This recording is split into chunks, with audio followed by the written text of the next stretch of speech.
Bienvenidos una vez más a Elecciones y Democracia. En esta ocasión hablaremos de elecciones por usos y costumbres, para lo cual contamos con la presencia de una distinguida abogada mexicana de reconocido prestigio nacional e internacional, quien cuenta con una destacada trayectoria profesional, desde donde se ha desempeñado como asesora legislativa del grupo de senadores republicanos independientes del Senado francés en París, Francia, así como coordinadora de asesores legislativos de la misma institución. Además, déjenme decirles que en nuestro país se ha desempeñado como secretaria técnica del Consejo de la Judicatura Federal y secretaria instructora del Tribunal Electoral del Poder Judicial de la Federación, en donde también fungió como magistrada presidenta de la Sala Regional Ciudad de México. Además, es la primera directora general de la Defensoría Pública Electoral de Comunidades y Pueblos Indígenas. Nuestra invitada es egresada de la Universidad Nacional Autónoma de México y cuenta con estudios de doctorado en Ciencias Políticas con mención honorífica por la Universidad de Sorbona en París, Francia. Ha publicado obras jurídicas como El control de legalidad y constitucionalidad en Francia y múltiples artículos y ensayos en revistas especializadas.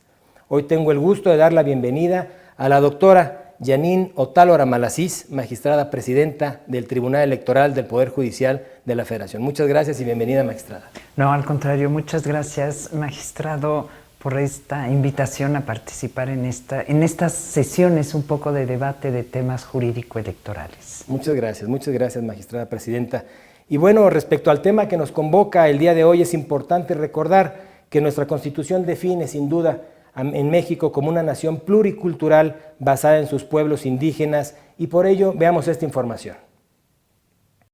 Los pueblos y comunidades indígenas tienen derecho a la autonomía y a la libre determinación, así como el uso y aplicación de su derecho consuetudinario, a su lengua, a la consulta previa, a la preservación de su cultura y al acceso a la tenencia de la tierra y al uso y disfrute de los recursos naturales. En la Declaración de Naciones Unidas sobre Derechos de los Pueblos Indígenas se reconocen otras posibilidades, como por ejemplo, derecho colectivo a vivir en libertad, paz y seguridad, derecho a que no se desarrollen actividades militares en las tierras o territorios de los pueblos indígenas, derecho a sus propias medicinas tradicionales, entre otros. Según estadísticas de la Secretaría de Cultura, existen actualmente 68 pueblos indígenas en nuestro país. Magistrada presidenta, pues como vimos la cápsula y hemos comentado, la Constitución de la República reconoce efectivamente a los pueblos indígenas como una unidad social, cultural y económica, y por eso nos gustaría que nos platicara acerca de la libre determinación con la que cuentan estos pueblos indígenas, si es tan amable. Claro que sí, con mucho gusto, magistrado Moreno. Aquí el tema es que en efecto el artículo 2 de nuestra Constitución Política se reformó recientemente, además, para reconocer esta libre determinación que tienen los pueblos y las comunidades indígenas para elegir a sus comunidades acorde con sus sistemas normativos internos, que es como se denominan hoy en día lo que antes se conocía como los usos y costumbres.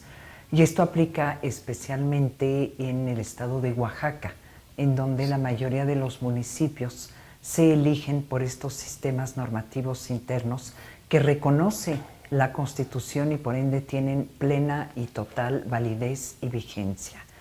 Y aquí lo que quiero señalar es que la última reforma que se le hizo a la Constitución en este tema fue obligar y reconocer que dentro de estas comunidades, cuando se llevan a cabo sus elecciones internas, se tiene que respetar el principio de igualdad entre hombre y mujer.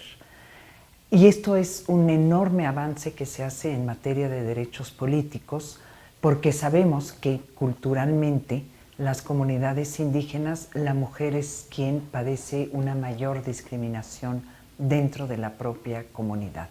Además tienen una organización de trabajo que hace que la mujer, además de llevar funciones de campo, lleva las funciones dentro de la casa, y por ende el tiempo para poder ocupar alguna actividad política lo tiene menos. Pero además, desde una idiosincrasia no se le reconocía ese espacio a las mujeres. Y ahora la Constitución Federal, nuestra Carta Magna, lo impone. Se tiene que procurar una participación igualitaria de hombres y de mujeres, y con esto no solo se reconoce en la norma que México es una sociedad pluricultural a la cual tienen derecho de pertenecer, de acceder y de ejercer todos los derechos en igualdad de condiciones las comunidades indígenas de todo el país, y estamos hablando de Oaxaca, porque es donde se eligen todavía por sistemas normativos municipios, pero se nos olvida mucho, por ejemplo, Guerrero. Guerrero tiene elección de delegados municipales por sistemas ahí sí de usos y costumbres. Morelos tiene, Tlaxcala tiene presidencias municipales que se eligen por usos y costumbres. Entonces, es algo que ya es plenamente reconocido por nuestra Constitución en una vanguardia de protección de derechos políticos de todos en igualdad de condiciones. Pues qué interesante lo que nos platica, maestra presidenta. Y hay una figura en torno a todo esto que es muy interesante y muy emblemática, la figura del tequio. ¿Nos podría platicar acerca del tequio? ¿Qué representa? ¿Qué es el tequio? ¿Cómo se utiliza el tequio? Sí, aquí lo que hay que ver es primero cómo se organizan estas comunidades internamente. Se fundan en el ámbito de la participación, digamos, política y comunitaria, se fundan en un sistema de servicio. El servicio a la comunidad es algo que rige todo el actuar de los integrantes de una comunidad indígena, y por ende hay diversos niveles de servicios. Puede ser la mayordomía, el tequio, que es el servicio social que se tiene que prestar, es como se denomina, particularmente volvemos al estado de Oaxaca. Pero sí, todas las comunidades indígenas tienen el concepto de servicio a la comunidad, y primero se tiene que servir a la comunidad antes de pretender poder ser parte activa en la conducción de las políticas que van a regir a la comunidad. Entonces son muy variados el servicio de tequio. Puede ser desde cuidar de noche el Palacio Municipal, remodelar o trabajar en la reconstrucción y el mantenimiento de la iglesia, que es un símbolo sumamente importante, y la mayordomía, que implica la celebración de la fiesta del patrón del pueblo, que es algo sumamente importante. El ser mayordomo tiene un costo en tiempo, un costo económico, y ya que se van cumpliendo los diversos tequios, las diversas etapas del servicio comunitario, entonces se puede pretender ser candidato para ocupar un cargo de elección dentro del municipio. Estamos hablando solo de cargos municipales, porque obviamente los cargos para ser diputado local no entran dentro de este sistema normativo interno. Eso es lo importante del tequio. Han venido al tribunal porque una comunidad, por ejemplo en Oaxaca, tiene la cabecera, que es el centro donde está el Palacio de Gobierno, y tiene agencias simplemente, o agencias de policía. Y han venido en algunas ocasiones habitantes de las agencias diciendo que viven tan lejos de la cabecera que no pueden hacer su tequio, que se les complica muchísimo. De manera que yo no comparto, no la voy a calificar, de una visión que yo no comparto. La Sala Superior ha dicho, entonces para algunos no se tiene que imponer el tequio. Y me parece que con eso empezamos a romper este sistema normativo interno y por ende la libre determinación de estos pueblos y comunidades indígenas. Qué interesante, maestra presidenta. Y bueno, pues como hemos visto, es un mandato constitucional precisamente el garantizar el acceso a los pueblos indígenas y a la jurisdicción del Estado mexicano, y por ello los invito a ver esta información. Los pueblos y comunidades indígenas son titulares del derecho de acceso a la justicia, la cual debe garantizarse por el Estado. Con ese objetivo, el Tribunal Electoral del Poder Judicial de la Federación creó una defensoría pública encargada de prestar gratuitamente los servicios de defensa y asesoría electorales en favor de los pueblos, comunidades indígenas y personas que los integren. Con esta institución se busca facilitar el respeto de sus derechos a través de la orientación jurídica, pero también representando sus intereses ante las instancias jurisdiccionales del propio Tribunal Electoral. Además, se desarrolló un protocolo para guiar el trabajo de las y los defensores públicos que atienden este tipo de casos, a fin de sensibilizarlos acerca de las necesidades de cada grupo o persona que acude a solicitar el servicio. Magistrada, muchas gracias por esta información tan interesante del tequio que nos da y la visión que tiene sobre ello. Y me parece que el tribunal, en este orden de ideas, el tribunal ha sido muy consistente en fomentar el respeto principalmente a los derechos de los pueblos y ha generado diversos precedentes sobre el tema de los indígenas. Me gustaría que nos platicara hoy en día cómo están esos precedentes o algún tema interesante o más relevante que nos pueda compartir, por favor. Son muchos los temas. Me parece que la Sala Superior del Tribunal Electoral lleva 10 años construyendo toda una doctrina en torno a reconocer estos derechos y fomentarlos, garantizarlos, el ejercicio. Puedo citar algunos criterios que han sido muy importantes. Uno de ellos es justamente que la mujer tiene que tener no solo el derecho de votar en las elecciones, sino también el derecho de ser votado. Y aquí quiero insistir porque es un tema sumamente litigioso dentro de las comunidades indígenas. Y lo que ha logrado la Sala Superior es poco a poco, de manera paulatina, obtener el derecho a ser votada de las mujeres indígenas. El derecho de votar cuando se ha exigido, porque han venido a impugnar asambleas en las que se ha elegido presidente municipal, síndicos, regidores, sin que las mujeres puedan votar. En este caso se han anulado las elecciones, obviamente, y se ha exigido que se respete este derecho humano, vaya, que es el derecho de votar. Ha habido otros criterios de la integración anterior, el referente a la universalidad del sufragio. ¿Y en qué consiste la universalidad del sufragio? Es que la totalidad de habitantes que viven en el municipio, regreso a lo que decía hace rato, tanto en la cabecera como en las agencias, voten. Pero con esta decisión lo que se ha hecho es que se ha roto el sistema normativo interno. ¿Por qué? Porque hemos olvidado que las agencias tienen sus propias autoridades, las eligen ellas solas, sin que intervenga la cabecera. Y por ende la cabecera elige a sus autoridades, aunque rigen a todo el municipio, sin la intervención de la cabecera. Cuando nosotros hablamos de un tema y decimos que se trata de universalidad del sufragio, no lo podemos aplicar a una comunidad indígena. Hay que respetar cuál es su sistema de organización, de manera que todo sea una armonía y que todo pueda fluir de manera armoniosa. Y entonces ahora estamos regresando de ese criterio y volviendo a dejar a cada área del municipio en la que se divide su propia autonomía para elegir sus autoridades.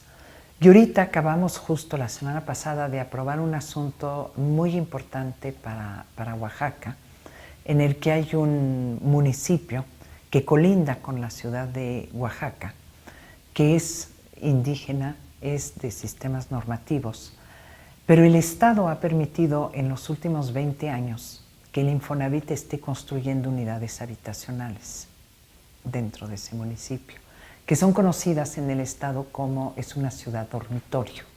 Quienes habitan viven ahí de lunes a viernes y ya después se retiran a sus comunidades. Son una mayoría los que viven en este fraccionamiento que se llama El Rosario. Son cerca de 13,000 habitantes contra 5,000 en la cabecera. Y ya han peleado en años anteriores que este municipio deje de ser de sistema normativo interno y se convierte en un municipio de partidos políticos. Se han anulado elecciones, se han repetido las elecciones y ya se les reconoció el derecho de votar. Es algo que ya se les dio a los del fraccionamiento. Y vinieron recientemente porque se había anulado la elección porque no se les dejó ser votados. Y el dilema ante el que estuvo el Tribunal Electoral era ponderar el ejercicio de un derecho político y el principio de la libre determinación. En un contexto muy difícil porque los habitantes del fraccionamiento del Rosario que acudieron a la sala superior dijeron, no somos indígenas, no participamos de la cultura indígena ni de la idiosincrasia indígena, pero queremos ser votados. Entonces, ¿cómo podemos dentro de una comunidad indígena dejar que participen y que sean activos ciudadanos que no son indígenas? Sería totalmente romper el sistema. Por ende, se le dio validez a la elección nuevamente y se ordenó, porque aquí es donde se tocan los temas de hasta dónde puede llegar la justicia electoral ante un conflicto social, Claro. que ciertamente conlleva el ejercicio de un derecho político, pero aquí me parece que es el Estado, el gobierno de Oaxaca y todas las autoridades que tienen que ver de qué manera resuelven este problema, porque no podemos hacer cohabitar y mezclar en un sistema normativo ciudadanos indígenas y ciudadanos que reconocen plenamente no ser indígenas ni compartir la idiosincrasia indígena. Qué interesante, magistrada presidenta. Y déjeme decirle que me llama mucho la atención también, y a los que nos siguen y nos ven en esta serie Elecciones y Democracia, el punto tan interesante de los indígenas, porque como usted nos plantea, si bien es cierto, ellos están dentro de una comunidad, quieren mantenerse con sus mismas ideas y principios y valores para poder llevar a cabo sus propias elecciones de la manera que la han llevado con todo el tiempo, ¿no?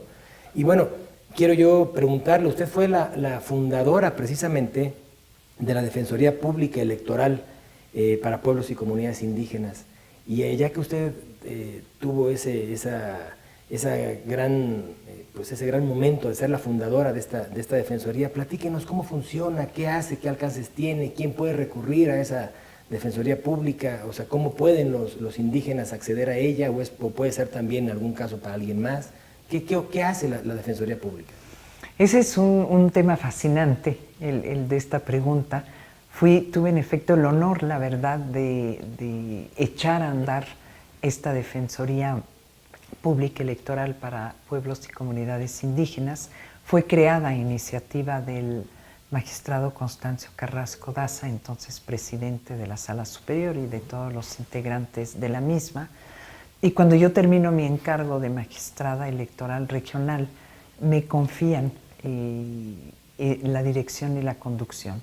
Hubo que echarla a andar, hubo que llevarla a Oaxaca, a Chiapas, a Guerrero, a Morelos, presentarla ante todas las comunidades y los ciudadanos indígenas, porque finalmente el espíritu de esta defensoría es, ante todo, saldar una deuda del Estado mexicano con estas comunidades, porque no tenían acceso a la justicia o lo tenían a un costo muy elevado. Y aquí quiero señalar, todos los servicios de la Defensoría Pública son absolutamente gratuitos. Hay peritos, traductores, intérpretes en absolutamente todas las lenguas indígenas. Tenemos un convenio firmado con el Instituto Nacional de Lenguas Indígenas, que ellos tienen justamente estos peritos y los llamamos en caso de que sea necesario.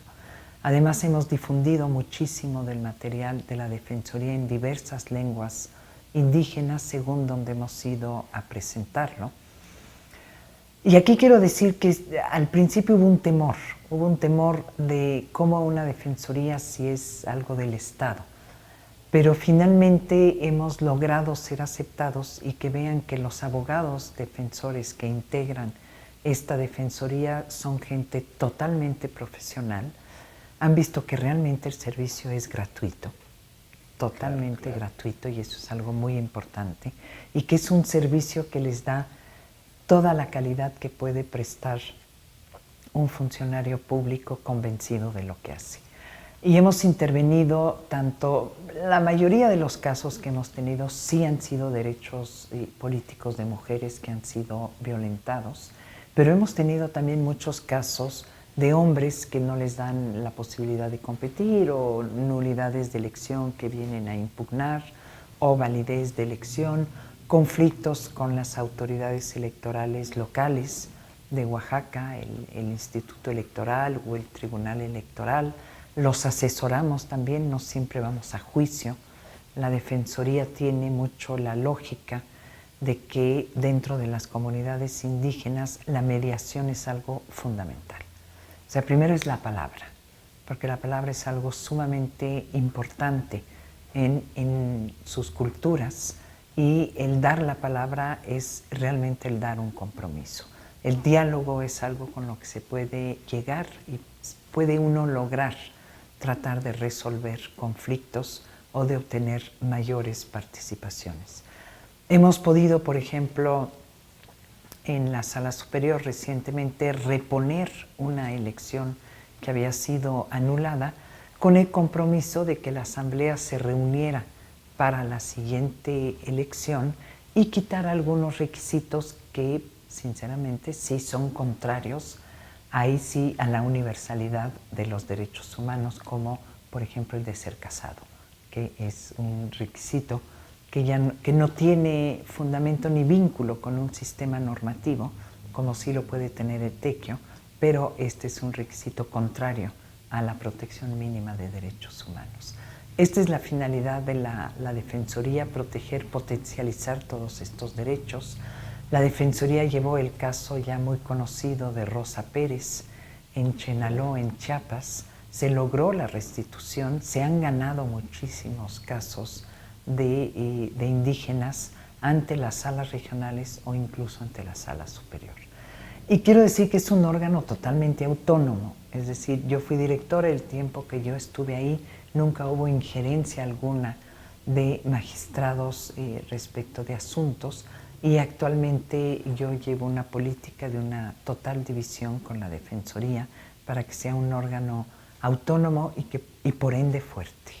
Qué interesante, magistrada, y mantener esa independencia para garantizar esos derechos y certeza a los indígenas. Me parece extraordinario el trabajo y la labor que usted hizo como primera directora general de la Defensoría Pública. Me parece muy interesante, es de cara y de servicio a los ciudadanos y fundamentalmente a los indígenas. Entonces, esto es, si un indígena de Chiapas o un indígena de Oaxaca o un indígena de Nayarit tiene que requerir los servicios de la Defensoría, lo puede hacer de manera gratuita, completamente gratuita. Completamente gratuita. El único requisito es ser indígena, perteneciente, ser indígena.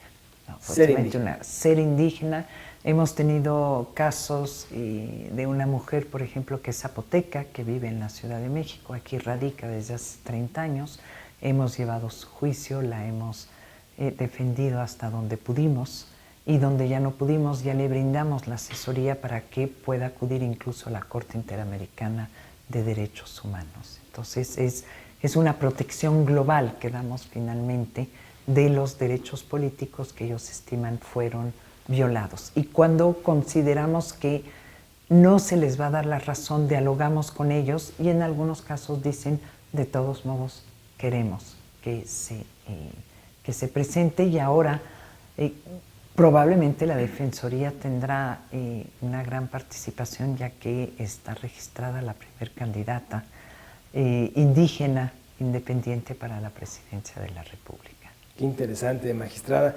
Pero no quisiera que termináramos esta plática sin que nos platicara algún caso, por el de Rosa Pérez que nos platicó usted, o algún otro caso emblemático. Sin duda todos son importantes, todos son relevantes, pero algún caso para los que nos ven y nos escuchan, poder tener la idea de, platíquenos algún caso, por favor, importante en esta materia. Estaría en efecto el caso de Rosa Pérez, que implica los derechos de una mujer indígena, el problema de violencia política contra las mujeres. El sistema de Chiapas tiene un sistema mixto. Por una parte, los municipios eligen en asambleas a quienes podrían ser sus candidatos. Entonces, hasta ahí es un sistema de usos y costumbres. Pero posteriormente llegan los partidos políticos y entonces toman a los candidatos que les convienen. Rosa Pérez fue electa por su asamblea como posible candidata y posteriormente, si bien recuerdo, el Partido Verde la postula para presidenta municipal. Gana las elecciones de manera limpia, impugnan las elecciones, la valida el Tribunal de Chiapas, la valida la Sala Regional y la valida la Sala Superior. O sea, fue una elección más que revisada.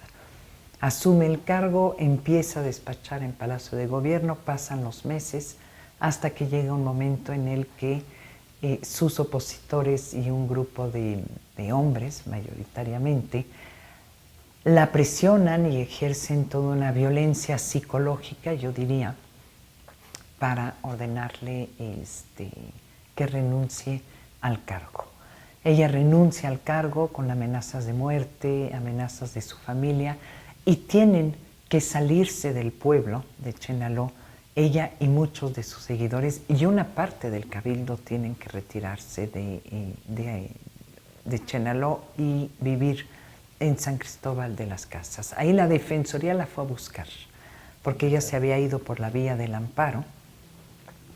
Llevamos su defensa, considerando que si bien era un caso un poco sui generis, porque ya se habían acabado las elecciones, ya no había temas electorales, era un tema político, pero no había autoridad que interviniera. Y en mi lógica como titular de la Defensoría decía, ¿quién vela por el orden constitucional? ¿Quién vela porque finalmente lo que decidieron los ciudadanos en las urnas se cumpla? Claro. Hasta en tanto, si no los ciudadanos, mediante un procedimiento de revocación de mandato, decidan eliminar o retirar del cargo a alguien. Se llevó el caso, se ganó. En la Sala Superior determinó que tenía que reinstalarse a Rosa Pérez, tenía además que darle seguridad a ella y a sus seguidores, porque eran desplazados cerca de 100 personas, me parece, viviendo en condiciones sumamente precarias por falta de recursos. Tardó mucho en poderse cumplir la sentencia. Debo decir que la dicta la Sala Superior en su anterior integración y nosotros obtuvimos el cumplimiento hasta hace poco, pero hoy en día sigue despachando Rosa Pérez. Pues qué interesante, magistrada. Pues bueno, muchas gracias. Lamentablemente el tiempo se nos termina. Agradezco mucho a la magistrada presidenta Yanín Otálora Malassís, magistrada presidenta del Tribunal Electoral del Poder Judicial de la Federación, por sus reflexiones, aportaciones y comentarios que sin duda van a enriquecer mucho esta información. Muchas gracias, magistrada, por acompañarnos. No, muchísimas gracias, magistrado Rodrigo Moreno Trujillo, por invitarme a este espacio que me parece que son fundamentales para compartir con la ciudadanía de qué está hecha nuestra democracia. Muchas gracias. Muchas gracias. Y muchas gracias a todos los que nos siguen. Nos vemos en el siguiente capítulo de la serie Elecciones y Democracias. Muchas gracias.